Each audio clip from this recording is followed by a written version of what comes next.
Herkese merhaba. Bugün sizlere yeni bir çanta başlarken bunun örneğini de sizlerle beraber yapmak istedim, yapmak isteyenlere. Çok basit, çok gösteriş olarak güzel olan bir örnek. Yıldız örneği diye tabir ettiğimiz bir örnek. Tam olarak biraz koyu olduğu için gösteremiyorum. Daha da yeni başladığım için tam da modelim çıkmadı ama şu şekilde bir tabanın üzerine kurarken size de bir anlatarak hemen kısaca bir göstermek istedim. Tabanımın ölçüsünü vereyim ilk önce. Tabanım 24'e 10. 24'e 11 tabanım var. Dikdörtgen bir taban. İlk önce tabanımı kurarken benim ipim biraz ince olduğu için köşelerde beşerli olmak üzere 3 2 3 2 3 2 olacak şekilde uzun boyları 3 2 3 2 kurdum. Kenar kısımlarına gelirken sadece ortaya 3, diğerlerine 2, köşeleri de dediğim gibi 5'er tane kurarak tabanımı oluşturdum. İlk bir sıra hiç arttırma yapmadan, herhangi bir şekilde arttırma yapmadan bir sıra sık iğne olarak geçtim. Örneği kurabilmem için. Daha sonrasında örneği kurmaya başladım. Şimdi ben başlangıç yerime az kaldı ama şuradan gene bir kısaca göstereyim. İpimi tığımın üzerine doladım.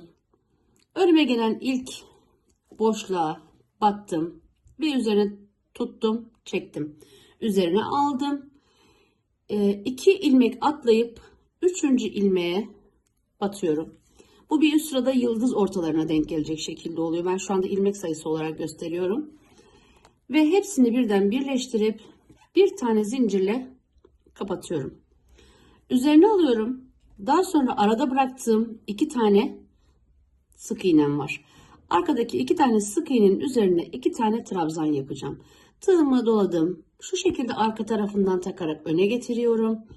Arkadan ilk ilmeğe girdim ve buraya bir tane ikili trabzan üzerine alıyorum. Tekrar yanındakine bir tane daha ikili trabzan yapıyorum. Örneğim bu şekilde bitti. Üzerine aldım. En son batmış olduğum ilmeğe tekrar yeniden batarak bir ilmek çıkartıyorum. Üzerine alıyorum. Ve 2 tane ilmek atlayıp yani tam yıldızın ortasına gelecek olan kısma gelip bir tane daha ilmek çekiyorum, uzatıyorum. Ve hepsini birden çekiyorum. Bir tane zincirle kapatıyorum.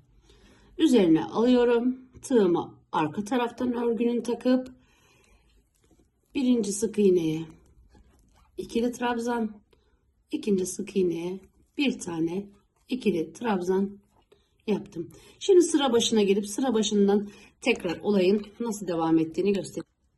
Şimdi sıra başına geldim. Şurada gösterdiğim şekilde. Sıra başında geldiğim zaman ilk modelimin tepe kısmı olan toplayıp zincirle çektiğim yere batarak ilmek kaydırmayla örneklerimi birleştiriyorum. Daha sonrasında 2 zincir çekerek yukarıya çıkıyorum. Üzerine doladım. Aynı birleştirmeyi yaptığım yani ilmek kaydırmayı yaptığım noktaya batarak buradan bir tane ilmek çıkartıyorum. Üzerine tekrar alıyorum. Sütlaç. Ve diğer yıldızın birleştirme noktası olan tepesi olan yere geliyorum. Oraya da batıyorum. Bir tane de ilmek oradan çıkartıyorum. Ve hepsini birden toplayıp bir tane zincirle kapattım. Arada 2 tane boşluğum vardı. Üzerine aldım. Arka taraftan tığımı geçirerek arkadaki 2 tane trabzan tepesine yine birer tane trabzan yapıyorum. Diğer örneğime başlamak için tekrar kaldığım yerde hemen üzerine alıp ikinci yıldızın birleştirdiğim ikinci ilmeğimi çektiğim yıldızın ortası tepesine batıyorum. Buradan bir tane ilmek çıkartıyorum. Üzerine alıyorum ve 2 tane atlayıp yıldızın tam orta kısmına batarak oradan bir tane daha ilmek çıkartıyorum. Ve hepsini birden çekip bir tane zincirle kapatıyorum. Üzerine aldım. Arkadaki şu aradaki 2 tane trabzana şu şekilde arkadan sokarak tığımı önce ilkine bir ikili trabzan, sonra üzerine alıp yanındakine bir tane daha ikili trabzan yapıyorum. Örneğin sıra sonuna kadar aynı şekilde devam edecek.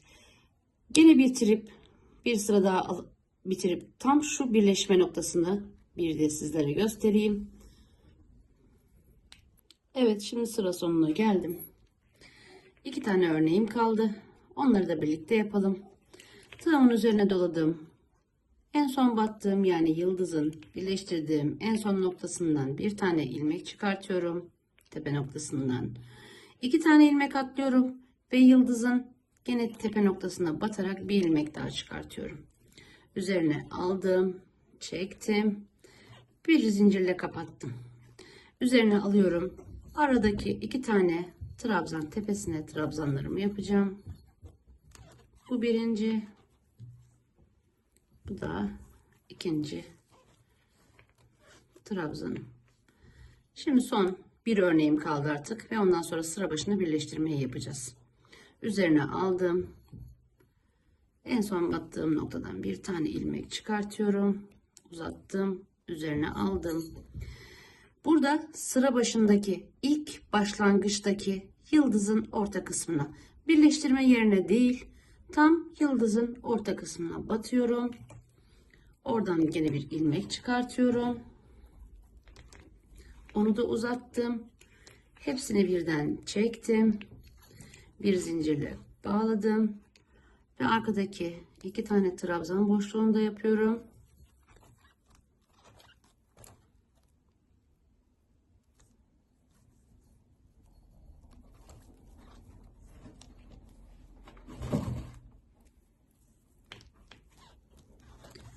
Şimdi birleştireceğim yer hizasındaki ilk yıldızın tepe noktası olan şu boşluk.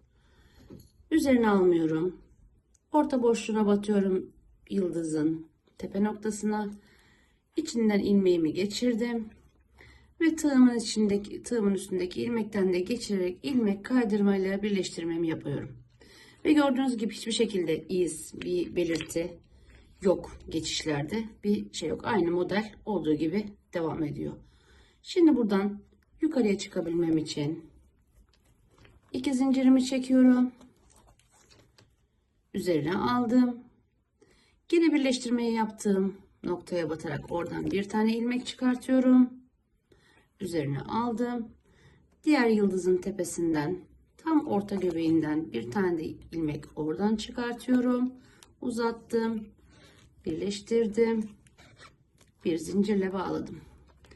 Ve üzerine alıp aradaki 2 tane boşluk olan alttaki trabzan tepelerine de birer tane trabzanımı yapıyorum.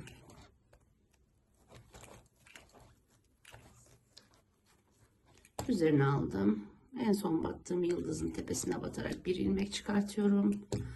Diğer yıldız tepesinden bir tane ilmek alıyorum. Hepsini bir çıkartıp bir zincirle bağladım. Arkadaki 2 tane trabzan tepesine trabzanlarımı yaptım.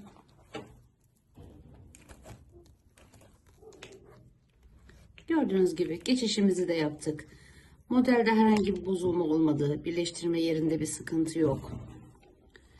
Ve bu şekilde istediğiniz uzunluğa gelene kadar modelim de ortaya çıktı. Elimle biraz açtırayım, böyle renginden kaynaklı pek gözükmüyor ama bu şekilde minik minik yıldızlar olarak istediğiniz yüksekliğe gelene kadar örebilirsiniz. Herhangi bir sorunuz olursa, anlaşılmayan bir yer olursa bana yazabilirsiniz.